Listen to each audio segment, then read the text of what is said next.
Ja Rautaseppi Aulangolle luotahankkeen konkreettisin anti on ollut ehkä se, että tämä katsaus tai raportti, mikä tästä ympäristöstä on tehty, niin sen perusteella sitten pystymme tekemään niin kuin tiettyjä toimenpiteitä.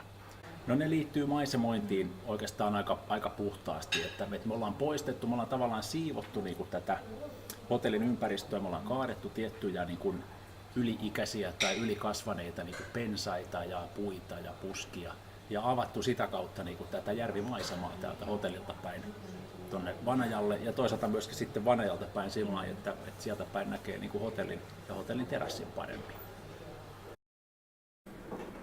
No, miniteatterin kohdalla tämä Luota-hanke niin on ollut sillä tavalla hyödyllinen, että on saatu alkuun tämä rahankeräyskampanja. Vuoden kestävä rahankeräyskampanja, jolla sitten voitaisiin rakentaa uusi katsomo ja sitten se näyttämörakenteet. Tämä on nyt alkua. Mun mielestä tämän kampanjan startti on ehdottomasti tämän Luota-hankkeen niin kuin, niitä parhaimpia saavutuksia. No minusta on kaikkein eniten hyötyä ollut se, että me saadaan joku tuki.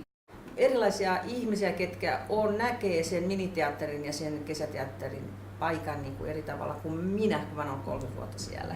Että tulee niin kuin uutta ajattelua. Toinen semmoinen jännä juttu, mikä lähtikin heti lentoon, on se, että tehdään Aulangolla elokuva, klassinen dekkari, ja tähän filmille tallennetaan se tunnelma, se ainutlaatuinen tunnelma, mikä siellä Aulangolla on, kun sinne Aulangolle astuu. Ja Aulangollahan on kuvattu paljon elokuvia, mutta se ei ole valitettavasti tietoisuudessa vielä, niin kuin, että ne on tehty Aulangolla. Ja tämä elokuva, tämä nimenomaan tapahtuu Aulangolla ja se nimenomaan kerrotaan, että tämä kaikki on kuvattu Hämeenlinnassa ja Aulangolla.